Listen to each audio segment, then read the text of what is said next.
विबुधासुरसौख्यदुःखसत्कारणाय वितताय नमो नमस्ते। नारायणं सुरगुरुं जगदेकनाथं भक्तप्रियं सकललोकनमस्कृतं च त्रैगुण्यवर्जितमजं विभुमाध्यमीशं वन्दे भवघ्नममरासुरसिद्धवन्द्यं। नारायणं नमस्कृत्य नरं चैव नरोत्तमं देवीं सरस्वतीं व्यासं ततो जयमुदीरयेत्। कृष्णाय वासुदेवाय हरे परमात्मने प्रणतः क्लेशनाशाय गोविंदाय नमो नमः। ಶ್ರೀ ಗುರುಭ್ಯೋ ನಮಃ. ಶ್ರೀಮನ್ ಮಹಾಭಾರತ ತಾತ್ಪರ್ಯ ನಿರ್ಣಯ 22ನೇ ಅಧ್ಯಾಯದ 321ನೇ ಶ್ಲೋಕ. ಇತಿ ಭೀಮವಚ ಶ್ರುತ್ವಾ ಸಸೋಧರ್ಯೋ ಯುಧಿಷ್ಠಿರಃ ರಾಕ್ಷಸ ಸ್ಕಂದಮಾರೂಢಃ ಕೃಷ್ಣಯಾಚಾಯಯೋ ಪುನಃ. ಅಂದರೆ ಭೀಮಸೇನ ದೇವರು ಯುಧಿಷ್ಠಿರನಿಗೆ ಹೇಳ್ತಾರೆ, 12 ವರ್ಷ ಆದ ಮೇಲೆ ನಾವಿಲ್ಲೇ ಇರೋದಿಲ್ಲ, ನಾವು ದುಷ್ಟರನ್ನೆಲ್ಲ ಸಂಹಾರ ಮಾಡಿ ರಾಜ್ಯವನ್ನ ಪಡೆಯಬೇಕು ಹಾಗೆ ಅಂತ. ಇದು ಶಾಸ್ತ್ರಗಳ ವೇದಗಳಲ್ಲಿ ಹೇಳಿರುವ ಒಂದು ವಿಚಾರ, ಇದು ಪರಮಾತ್ಮನ ಆಜ್ಞೆ ಅಂತ ಆ ವಿಚಾರವನ್ನೆಲ್ಲ ಹೇಳಿದಾಗ ಆ ಭೀಮಸೇನ ದೇವರ ಮಾತನ್ನು ಕೇಳಿ ಸಹೋದರರಿಂದ ಕೂಡಿಕೊಂಡು ಆ ರಾಕ್ಷಸ ಅಂದ್ರೆ ಘಟೋತ್ಕಜನ ಹೆಗಲನ್ನ ಹೇರಿ ದ್ರೌಪದಿ ದೇವಿಯಿಂದ ಕೂಡಿಕೊಂಡು ಎಲ್ಲರೂ ಕೂಡ ಬಂದ್ರು ಅಂತ ಹೇಳ್ತಾ ಇದ್ದಾರೆ. ಮನದಿಂದ ವಾಪಸ್ ಬರ್ತಾ ಇದ್ದಾರೆ. ಪಾದೇಶು ತೇಷು ನಿವಸತ್ಸು ಹಿಮಾಲಯಸ್ಯ ಯಾಮ್ಯಾಶ್ರಿತೇಷು ಪವಮಾನಸುತಃ ಕದಾಚಿತ್ ಧನ್ವೀ ಮೃಗಾನ್ ಅನುಚರನ್ ಸಹಸಾ ಸಸಾದ ಹಾಯೋಸ್ತುತಂ ನಹುಷಂ ಆಜಗರೋರುರೂಪಂ.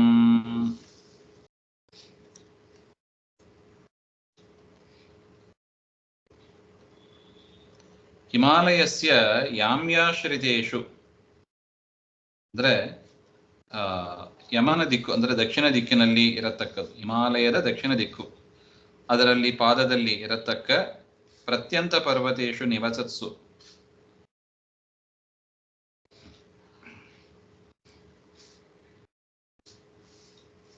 ಪ್ರತ್ಯಂತ ಅಂತ ಒಂದು ಪರ್ವತ, ಅಲ್ಲಿ ವಾಸ ಮಾಡಿಕೊಂಡು ಇರುವಾಗ ಧನ್ವಿ ಧನುರ್ಧರಃ ಸನ್ ಮೃಗಾನ್ ಅನುವ್ರಜನ್ ಅನುಗಚ್ಚನ್ ಸಹಸಾ ದೈವಾತ್ ಆಜಗರಂ ಅಜಗರ ಸಂಬಂಧಿ ಉರು ಉತ್ಕೃಷ್ಟಂ ರೂಪಂ.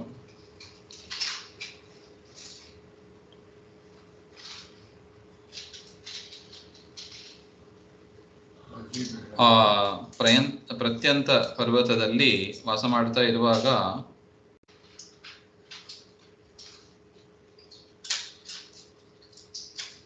ಕದಾಚಿತ್ ಪವಮಾನಸುತಃ ವಾಯುದೇವರ ಮಗನಾದ ಭೀಮಸೇನ ದೇವರು ಧನುರ್ಧರಸ್ಸನ್ ಕೈಯಲ್ಲಿ ಧನುಸ್ಸನ್ನ ಹಿಡ್ಕೊಂಡು ಮೃಗಾನ್ ಅನುಚರನ್ ಬೇಟೆಯಾಡುತ್ತಾ ಪರಮಾತ್ಮನ ಇಚ್ಛೆಯಿಂದ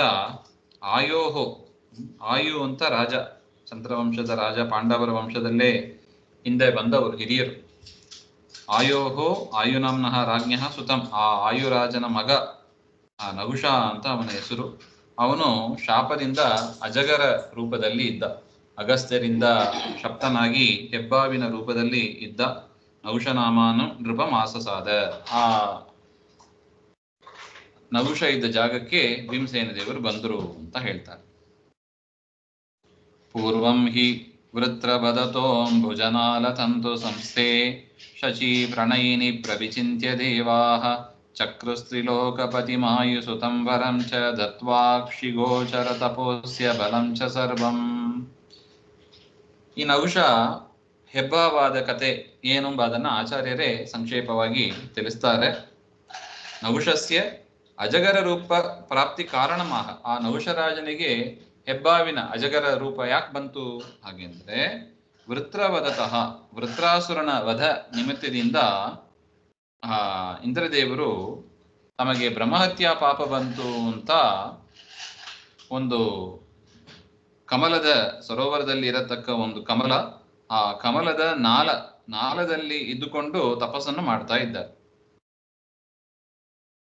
ಸೊ ಅವರು ಆ ಪಾಪ ಪರಿಹಾರ ಮಾಡ್ಕೋಬೇಕು ಅಂತ ಕಮಲದ ನಾಲದಲ್ಲಿ ಇದ್ದು ತಪಸ್ಸನ್ನು ಮಾಡ್ತಾ ಇಂದ್ರದೇವರು ಇರುವಾಗ ಅಲ್ಲಿ ಸ್ವರ್ಗಲೋಕ ರಾಜ ಇಲ್ಲದೆ ಖಾಲಿ ಆಯಿತು. ದೇವತೆಗಳು ಯೋಚನೆ ಮಾಡ್ತಾರೆ, ಯಾರನ್ನ ರಾಜನನ್ನಾಗಿ ಮಾಡೋದು ಹಾಗೆಂದರೆ. ಆಗ ಭೂಮಿಯನ್ನ ನಹುಷ ಆಳ್ತಾ ಇದ್ದ. ಅವನನ್ನೇ ರಾಜನಾಗಿ ಮಾಡೋಣ ಅಂತ. ಆದರೆ ಆ ಸ್ವರ್ಗಲೋಕವನ್ನು ಆಳ್ಬೇಕಂದ್ರೆ ಅಷ್ಟು ಪುಣ್ಯ ಬೇಕು, ಅಷ್ಟು ಸಾಮರ್ಥ್ಯ ನಹುಷನಲ್ಲಿ ಇದ್ದಿಲ್ಲ. ಅದರಿಂದ ಏನ್ ಮಾಡಿದ್ರು ಅಂದ್ರೆ ಒಂದು ವ್ಯವಸ್ಥೆ, ಆ ನಹುಷ ಯಾರನ್ನ ನೋಡ್ತಾನೋ ಅವರ ಬಲ ಎಲ್ಲ, ಆ ತಪಸ್ಸಿನ ಬಲ ಎಲ್ಲ ನಹುಷನಿಗೆ ಟ್ರಾನ್ಸ್ಫರ್ ಆಗಬೇಕು. ಆ ರೀತಿಯಾದ ಒಂದು ವರವನ್ನು ಕೊಟ್ಟು ಆಯುಸುತಂ, ಆಯುವಿನ ಮಗನಾದ ಈ ನಹುಷನನ್ನು ತ್ರಿಲೋಕಾಧಿಪತಿಯಾಗಿ ಮಾಡಿದರು. ಇಂದ್ರದೇವರ ಸಿಂಹಾಸನದಲ್ಲಿ ನಹುಷ ಈ ರೀತಿಯಾಗಿ ಕೂತ. ಸ ಸರ್ವಸುರ ವಿಪ್ರೇಂದ್ರ ತಪಶ್ಚ ಬಲಮಕ್ಷಯಂ ಅವಾಪ್ಯ ವವೃಧೆ ನಿತ್ಯಂ ದರ್ಪಾತ್ ಐಚ್ಛಚೀಮಪಿ. ಈ ರೀತಿಯಾಗಿ ನಿತ್ಯ ತಪಸ್ಸು, ಬಲ ಅದೆಲ್ಲವೂ ಕೂಡ ಯಾರನ್ನು ನೋಡ್ತಾನೋ ಅವರ ತಪಸ್ಸು, ಅವರ ಬಲ ಎಲ್ಲ ಇವರಿಗೆ ಟ್ರಾನ್ಸ್ಫರ್ ಆಗ್ತಾ ಇತ್ತು ನಹುಷನಿಗೆ. ಅದರಿಂದ ಹೆಚ್ಚು ಬಲ, ತಪಸ್ಸು ಎಲ್ಲ ಬಂದಿತ್ತು ಆ ನಹುಷನಿಗೆ. ಆಗ ಅವನಿಗೆ ದರ್ಪವೂ ಬಂದೋಯ್ತು, ನಾನೇ ಭಾರಿ ಬಲಿಷ್ಠ ಅಂತ. ಅಹಂ ಇಂದ್ರ ಇತ್ಯಹಂಕಾರ, ನಾನೇ ಇಂದ್ರ ಅಂತ ಅವನು ಅಹಂಕಾರ ಪಡಕ್ಕೆ ಶುರು ಮಾಡಿದ. ಶಚೀಮಪಿ ಐಚ್ಛತ್, ಶಚೀದೇವಿಯನ್ನು ಕೂಡ ಬಯಸಿದ. ರಮಣಾರ್ಥಂ ಇತಿ ಶೇಷಃ. ಸ ಇಂದ್ರವಚನಾಚ್ಛಜ್ಯ ಮಹರ್ಷಿ ಗಣವಾಹನೆ ನಿಯುಕ್ತೋ ವಂಚನಾ ಏವ ವಾಹಯಾಮಾಸ ತಾನ್ ಋಷೀನ್. ಆಗ ಈ ಪರಿಸ್ಥಿತಿ ಹೀಗಿರುವಾಗ ಶಚೀದೇವಿ ಹೋಗಿ ಇಂದ್ರನನ್ನ ಪ್ರಾರ್ಥನೆ ಮಾಡ್ತಾರೆ. ಇಂದ್ರನ ಪ್ರಾರ್ಥನೆ ಮಾಡಿದಾಗ ಇಂದ್ರನ ಮಾತಿನಂತೆ ಇಂದ್ರ ಹೇಳ್ತಾನೆ ಶಚೀದೇವಿಗೆ, ಹೋಗು ಮನೆಗೆ ಬರಕ್ಕೆ ಹೇಳು ನಹುಷನನ್ನ, ಆದರೆ ಬರುವಾಗ ಸಪ್ತಋಷಿಗಳು ಆ ಮೇನೆಯನ್ನ, ಪಲ್ಲಕ್ಕಿ ಅಂತಾರಲ್ಲ, ಪಲ್ಲಕ್ಕಿಯನ್ನು ಹೊತ್ಕೊಂಡು ಬರಬೇಕು ಹಾಗೆ ಅಂತ ಹೇಳು. ಮಿಕ್ಕಿದೆಲ್ಲ ಸಪ್ತಋಷಿಗಳು ನೋಡ್ಕೋತಾರೆ, ಅವರು ಉಪದೇಶ ಮಾಡ್ತಾರೆ ಹಾಗೆ ಅಂತ. ಪರಸ್ತ್ರೀಯನ್ನೆಲ್ಲ ನೋಡಬಾರದು ಇತ್ಯಾದಿ ರೂಪ ಉಪದೇಶವನ್ನು ಅವರು ಮಾಡ್ತಾರೆ ಹಾಗೆ ಅಂತ ಹೇಳಿ ಇಂದ್ರದೇವರು ಶಚೀದೇವಿಗೆ ಈ ರೀತಿಯಾಗಿ ಹೇಳ್ತಾರೆ.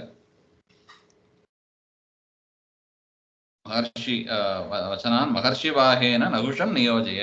ಆ ನಹುಷನನ್ನ ಸಪ್ತಋಷಿಗಳು ಆ ಪಲ್ಲಕ್ಕಿಯನ್ನು ಎತ್ಕೊಂಡು ಬರುವಂತೆ ನೀನು ಅವರನ್ನ ನಹುಷನಿಗೆ ಪ್ರೇರಣೆ ಮಾಡು ಹಾಗೆ ಅಂತ ಇಂದ್ರದೇವರು ಹೇಳಿದಾಗ ಶಚೀದೇವಿಯು ಅದೇ ಪ್ರಕಾರ ಮಾಡ್ತಾರೆ. ಅವನನ್ನ ನಹುಷನನ್ನ ವಂಚನೆ ಮಾಡಬೇಕು ಅಂತ.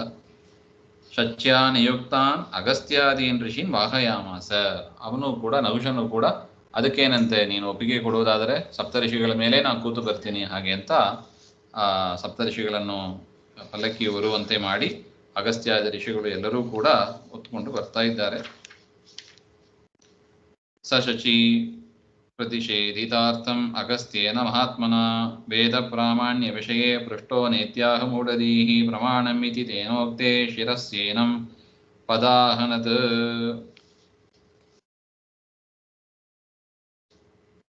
ಆಗ ಅಗಸ್ತ್ಯರು ಮಾತನಾಡಿದರಂತೆ, ನಹುಷನ ಹತ್ರ ಮಾತನಾಡುತ್ತಾರೆ. ಶಚೀಂ ಪ್ರತಿ ನ ಗಂತವ್ಯಂ ಇತಿ ನಿಷೇಧಾರ್ಥಂ. ಒಟ್ಟು ಅಗಸ್ತ್ಯರ ಉದ್ದೇಶ ಏನು? ಶಚೀದೇವಿಯನ್ನು ಕುರಿತು ಶಚೀದೇವಿ ಹತ್ರ ನಹುಷ ಹೋಗಬಾರದು ಅಂತ. ಅದಕ್ಕಾಗಿ ಕೇಳಿದ್ರಂತೆ, ಒಂದು ಪ್ರಶ್ನೆ ಮಾಡಿದರು ಅಗಸ್ತ್ಯರು. ವೇದ ಪ್ರಮಾಣ ಹೌದೋ ಅಲ್ಲೋ ಹಾಗೆ ಅಂತ ಪ್ರಶ್ನೆ ಮಾಡಿದ್ರಂತೆ ಅಗಸ್ತ್ಯರು. ವೇದ ಪ್ರಾಮಾಣ್ಯ ವಿಷಯೇ ಪೃಷ್ಟ ವೇದಾಹ ಪ್ರಮಾಣಂ ನವ ಹಾಗೆ ಅಂತ. ವೇದಗಳು ಪ್ರಮಾಣ ಹೌದೋ ಅಲ್ಲವೋ ಹಾಗೆ ಅಂತ. ಅವರ ಅಭಿಪ್ರಾಯ ಏನಿತ್ತು ಅಗಸ್ತ್ಯರು ಹಾಗೆಂದ್ರೆ, ವೇದ ಪ್ರಮಾಣ ಅಂತ ಹೇಳಿದಾಗ ವೇದದಲ್ಲೇ ಬಂದಿದೆ ಈ ರೀತಿಯಾಗಿ ಪರಸ್ತ್ರೀಯರನ್ನ ಸ್ಪರ್ಶ ಮಾಡಬಾರದು, ಬಯಸಬಾರದು, ಮನಸಾಭಿ ಬಯಸಬಾರದು ಅಂತ ಇದೆ. ಅದರಿಂದ ಆ ಮಾತನ್ನ ಅವ್ರು ಮಂಡಿಸ್ತಾರೆ, ಅವನನ್ನ ಸರಿಯಾಗಿ ದಾರಿ ತರಬೇಕು ಅಂತಾನೆ.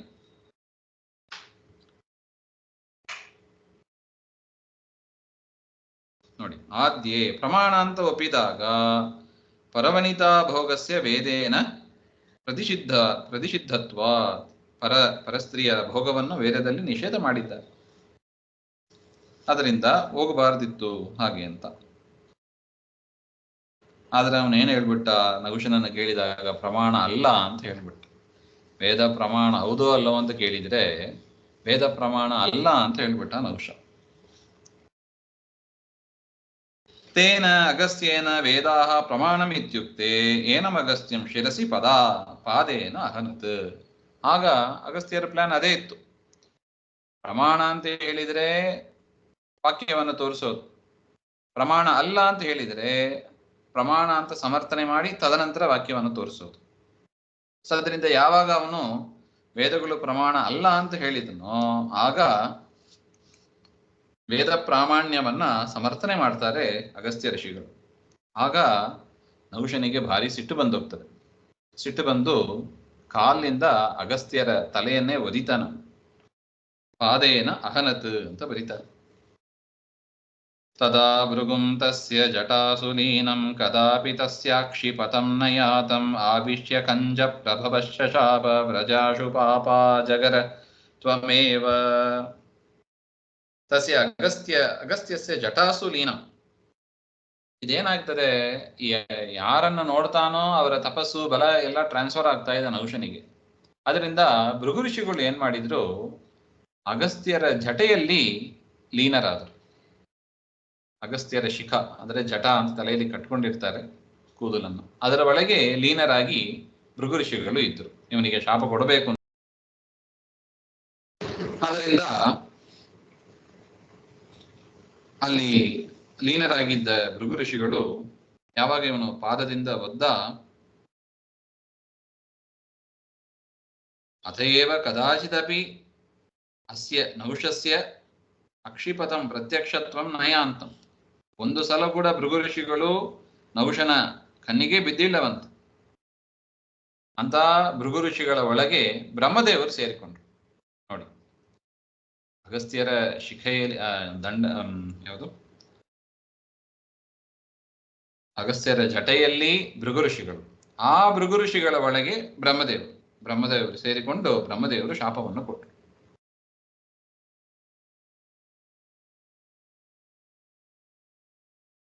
ಬ್ರಹ್ಮದೇವರು ಕೂಡ ಪ್ರತ್ಯಕ್ಷ ಬಂದಿಲ್ಲ. ಯಾಕೆ ನೋಡಿದ್ರೆ ಅವರ ತಪಸ್ಸು ಇತ್ಯಾದಿಗಳು ಹೋಗ್ತದೆ, ಇನ್ನೂ ಹಾಳಾಗ್ತಾನ ನಹುಷ. ಅದರಿಂದ ಪ್ರತ್ಯಕ್ಷ ಗೋಚರ ಆಗದೆ ಬ್ರಹ್ಮದೇವರು ಭೃಗುವಿನಲ್ಲಿ ಕೂತು, ಭೃಗು ಅಗಸ್ತ್ಯರ ಜಟೆಯಲ್ಲಿ ಕೂತು ಶಾಪವನ್ನು ಕೊಟ್ಟರು. ಏನಂತ ಶಾಪ ಕೊಟ್ಟರು? ಹೇ ಪಾಪ, ಆಶ್ವೇವ ಅಜಗರತ್ವಂ ವ್ರಜ, ಕೂಡಲೇ ನೀವು ಹೆಬ್ಬಾವಾಗು, ಹಾಗೆ ಅಂತ ಅಜಗರನಾಗು ಅಂತ ಶಾಪವನ್ನು ಕೊಟ್ಟರು. ಷಷ್ಠೇ ಕಾಲೇ ಯಸ್ತ್ವಯಾ ಸಾಧಿತಸ್ಯ ಸತೇ ವಶಂ ಯಾತು ಬಲಾದಿಕೋಪಿ ಯದಾ ಗೃಹೀತಂ ಪುರುಷಂ ನಿಹಂತುಂ ನ ಶಕ್ಷ್ಯಸೆ ಯದಿ ಸತ್ವಗೃಹೀತಃ ಶಕ್ತೋಪಿ ನಾತ್ಮಾನಮಭಿಪ್ರಮೋಚಯೇ ತದಾಸ್ಯ ಸ್ಯಾತ್ ತ್ವತ್ತಪೋಗ್ರ್ಯಂ ಬಲಂಚ.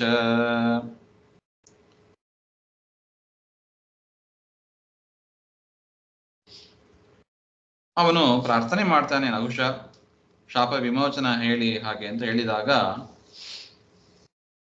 ಅಜಗರ ವ್ರತ ಪಾರಣ ಕಾಲೆ, ಅಜಗರ ವ್ರತ ಅಂತ ಒಂದು ವ್ರತ ಇದೆ. ಆ ವ್ರತದ ಪಾರಣೆ ಸಮಯದಲ್ಲಿ ಯಾವ ಪುರುಷನು ತ್ವಯಾ ಆಸಾದಿತ, ನೀನು ಹೆಬ್ಬಾವಾಗಿ ಇದ್ದಾಗ ನೀನು ಒಂದು ಪುರುಷನನ್ನ ಹಿಡ್ಕೋತೀಯ. ಯಾವ ಪುರುಷನನ್ನು ಹಿಡ್ಕೊಂಡಾಗ ಸಹ ಪುರುಷ ಬಲಾಧಿಕ ಅಪಿ,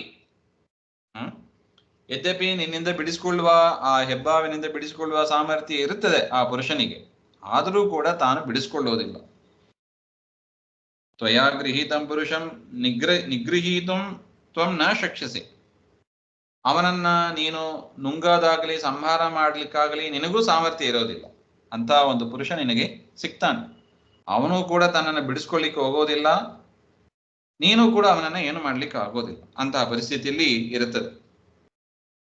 ಯದಿ ತ್ವದ್ಗೃಹೀತಃ ಸಹ ಪುರುಷಃ ಶಕ್ತೋಪಿ ಸನ್, ತನಗೆ ಶಕ್ತಿ ಸಾಮರ್ಥ್ಯ ಇದ್ರೂ ಕೂಡ ಸ್ವಾತ್ಮಾನಂ ನ ಅಭಿಪ್ರಮೋಚಯೇ, ತನ್ನನ್ನು ತಾನು ಬಿಡುಗಡೆ ಮಾಡಿಕೊಳ್ಳೋದಿಲ್ಲ, ಹಾವಿನಿಂದ ಬಿಡುಗಡೆ ಮಾಡಿಕೊಳ್ಳೋದಿಲ್ಲ. ತದಾ ತ್ವತ್ತಪೋಗ್ರ್ಯಂ ಬಲಂಚ, ಆಗ ನಿನ್ನ ತಪಸ್ಸು ಉತ್ಕೃಷ್ಟವಾದ ಏನೋ ಸಂಪಾದನೆ ಮಾಡಿದ್ದಿ ಬೇರೆಯವ್ರನ್ನ ನೋಡಿದ್ದರಿಂದ ಅಂತ ತಪಸ್ಸು, ಅಂತ ಬಲ, ಅದೆಲ್ಲವೂ ಕೂಡ ಆ ಪುರುಷನಿಗೆ ಟ್ರಾನ್ಸ್ಫರ್ ಆಗ್ಬಿಡುತ್ತದೆ. ತಸ್ಯ ಪುರುಷಸ್ಯ ಸ್ಯಾತ್ ಭವೇತ್. ಈ ರೀತಿಯಾಗಿ ಬ್ರಹ್ಮದೇವರು ಹೇಳ್ತಾರೆ. ಸರ್ವದೇವ ಮುನೀಂದ್ರಾಣಾಂ ಯತ್ತಪಸ್ತ್ವಾಮುಪಾಶ್ರಿತಂ ತಚ್ಚ ಸರ್ವಂ ತಮೇವೈತಿ ನಾತ್ರ ಕಾರ್ಯ ವಿಚಾರಣ. ನ ಕೇವಲಂ ತ್ವತ್ತಪಃ, ನಿನ್ನ ತಪಸ್ ಮಾತ್ರ ಇಲ್ಲ, ಸರ್ವದೇವ ಮುನೀನಾಂ, ಎಲ್ಲ ದೇವತೆಗಳು ಮುನಿಗಳು ಎಲ್ಲರೂ ಕೂಡ ಸಮುಪಾಶ್ರಿತಮಸ್ತಿ, ನಿನ್ನನ್ನು ಆಶ್ರಯಿಸಿದ್ದಾರೆ. ಅಂದ್ರೆ ಎಲ್ಲಾ ದೇವತೆಗಳನ್ನು ಋಷಿಗಳನ್ನು ಕೂಡ ನೋಡ್ಬಿಟ್ಟಿದ್ದಾನೆ ಯಾರು? ನಹುಷ. ಅದರಿಂದ ಅವರೆಲ್ಲರ ತಪಸ್ಸು ಬಲವೂ ಕೂಡ ಅವನಲ್ಲಿ ಸೇರಿದೆ. ಅದರಿಂದ ಆ ದೇವತೆಗಳ ಋಷಿಗಳ ತಪಸ್ಸು ಬಲ ಎಲ್ಲವೂ ಕೂಡ ಆ ಪುರುಷನಿಗೆ ಹೋಗ್ತದೆ. ಅತ್ರ ಅಸ್ಮಿನ್ ಅರ್ಥೆ ವಿಚಾರೋ ನಾಸ್ತಿ. ಇದರಲ್ಲಿ ಇನ್ನು ವಿಚಾರ ಮಾಡಲಿಕ್ಕೆ ಇನ್ನು ಏನಿಲ್ಲ. ಆವಾಗ ಬೀಳು ಪುರುಷ ಬರ್ತಾನೆ, ಅಜಗರ ವ್ರತ ಮಾಡಿ ಒಂದು ಪುರುಷ ಬರ್ತಾನೆ, ಅವನಿಗೆ ಅದೆಲ್ಲ ಟ್ರಾನ್ಸ್ಫರ್ ಆಗ್ತದೆ, ಆಗ ನಿನಗೆ ಶಾಪ ವಿಮೋಚನ ಆಗ್ತದೆ ಅಂತ. ಅಷ್ಟು ಮಾತ್ರ ಅಲ್ಲ, ಯದಾ ಪ್ರಶ್ನಾನ್ ಸ್ವದೀಯಾಂಶ್ಚ ಕಶ್ಚಿತ್ ಪರಿಹರಿಷ್ಯತಿ ತದಾ ಗಂಧಾಸಿ ಚ ದಿವಂ ವಿಸೃಜ್ಯ ಅಜಗರೀಂ ತನುಂ ಸ್ಮೃತಿಶ್ಚ ಮತ್ಪ್ರಸಾದೇನ ಸರ್ವದಾ ತೇ ಭವಿಷ್ಯತಿ. ಯದಾ ಆಗ ಕಶ್ಚಿತ್ ಪುರುಷ ಮತ್ತೊಂದು ಪುರುಷ ಬಂದು ಪರಿಹರಿಷ್ಯತಿ, ನೀ ಏನು ಪ್ರಶ್ನೆಗಳನ್ನೆಲ್ಲ ಮಾಡ್ತಾ ಇರ್ತಿ, ಆ ಪ್ರಶ್ನೆಗಳಿಗೆಲ್ಲ ಬೇರೆ ಒಂದು ಪುರುಷ ಬಂದು ಉತ್ತರ ಕೊಡ್ತಾನೆ. ಉತ್ತರದಾನೇನ, ಯಾವಾಗ ಉತ್ತರ ಕೊಡ್ತಾನೋ ಆವಾಗ ಆ ಅಜಗರ ಸಂಬಂಧಿನೀಂ ತನು, ಈ ಹೆಬ್ಬಾವಿನ ಶರೀರವನ್ನು ಬಿಟ್ಟು, ತದ್ದೇಹಂ ವಿಸೃಜ್ಯ, ಆ ದೇಹವನ್ನು ಬಿಟ್ಟು, ದಿವಂ ಸ್ವರ್ಗಂ ಗಂತಾಸಿ, ಸ್ವರ್ಗಲೋಕಕ್ಕೆ ನೀನು ಹೋಗ್ತೀಯಾ. ತೇ ತವ ಸ್ಮೃತಿ, ನಿನ್ನ ಸ್ಮೃತಿ ಅಂದರೆ ಹಿಂದಿನ ಜನ್ಮದಲ್ಲಿ ಮಾಡಿದ ಸ್ಮರಣೆ ಎಲ್ಲವೂ ಕೂಡ ನೀನು ಹೆಬ್ಬಾವಾಗಿ ಇದ್ದಾಗ ನಿನಗೆ ನೆನಪಲ್ಲಿ ಇರುತ್ತದೆ. ನಾನು ಹಿಂದೆ ನಹುಷನಾಗಿದ್ದೆ, ಈ ರೀತಿಯಾಗಿ ಮಾಡಿದ್ರಿಂದ ನನಗೆ ಶಾಪ ಬಂದಿದೆ ಇತ್ಯಾದಿ ರೂಪವಾದ ಸ್ಮರಣೆ ಎಲ್ಲವೂ ಕೂಡ ನಿನಗೆ ಹೆಬ್ಬಾವಾಗಿ ಇದ್ದಾಗ ಇರುತ್ತದೆ. ನಿನ್ನ ಪ್ರಶ್ನೆ ಕೇಳ್ತಾ ಇರೋ, ಯಾವಾಗ ಒಂದು ಪುರುಷ ಉತ್ತರ ಕೊಡ್ತಾನೋ ಆಗ ನಿನಗೆ ಈ ಅಜಗರದ ಶರೀರ ಹೊಟ್ಟೋಗ್ತದೆ ಅಂತ ಬ್ರಹ್ಮದೇವರು ಇಷ್ಟು ಹೇಳಿ ಅಲ್ಲಿಂದ ಹೋಗ್ತಾರೆ ಅಂತ ಇದೆ. ಮುಂದಿನ ವಿಚಾರ ಮತ್ತೆ ನೋಡೋಣ. ಶ್ರೀಮದ್ ಧ್ವಾಂತರ್ಗತ ಶ್ರೀಕೃಷ್ಣ ಅರ್ಪಣಮಸ್ತು. ಶ್ರೀ ಹರೇ ನಮಃ.